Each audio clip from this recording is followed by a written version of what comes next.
నాస్తికుడు, ఆస్తికుడైతే ఆ ఇంపాక్ట్ బలంగా ఉంటుందనే ఉద్దేశంతో మీరు కొంచెం మేము కాదు సార్, ఆల్రెడీ పెద్దవాళ్ళిద్దరూ ఫాలో అయిన దాన్నే తీసుకుని చేసాం.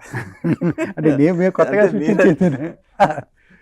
పెద్దవాళ్ళంటే అంటే ముందు సినిమాల్లో అంత బలంగా చూపించలేదు కదా. బలంగా అంటే మీకు భక్త కన్నప్ప ఉందనుకోండి, కృష్ణరాజు గారి క్యారెక్టర్ ఒక యోధుడిగానే చూపెడతారు కదా, మీకు ఇంకా కళ్ళకి గంతలు కట్టిన యుద్ధాలు అవన్నీ ఉంటాయి. ఒక బాణిశ్రీ క్యారెక్టర్ కోసం వాటి గురించి వాళ్ళ కళ్ళకి గంతలు కట్టిన యుద్ధాలు అవి చేసినట్టుగా ఉంటుంది.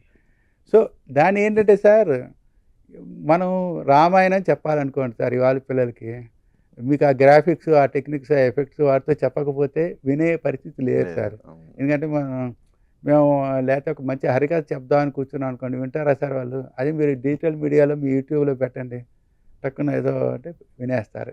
సో కాలం ప్రకారం సో అలా సినిమాటిక్ లిబర్టీ ఏ స్థాయి వరకు తీసుకున్నారు ఈ సినిమా అంటే ఒకటి మాత్రం నిజం సార్, దూర్జటి గారి కావ్యం కానీ వాటిని యథాతథంగా ఉంచి దానికి ముందుండే కథ ఏదైతే ఉందో ఆ కథలో కూడా మేము తీసుకున్న క్యారెక్టర్లన్నీ మీకు చెప్పాలంటే అవి కూడా ఆ క్యారెక్టర్ని కూడా ఏదో నేల విడిచి సాము చేసి ఎక్కడి నుంచో తీసుకున్నట్టు కాకుండా, మనకి విలువాష్టకంలో 2 మాటలు ఉంటాయి చూడండి. మొదట త్రిదళం త్రిగుణాకారం అంటాం కదా.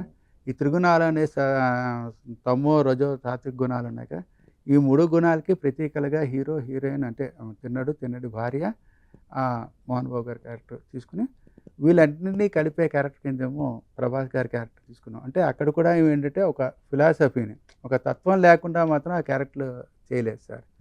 అంటే ఏదో మన సినిమాటిక్ లిబర్టీ తీసుకున్నాం కనుక ఇష్టం వచ్చినట్టు క్యారెక్టర్ చేయకుండా ఆ భూమికని మాత్రం వదిలిపెట్టలేదు.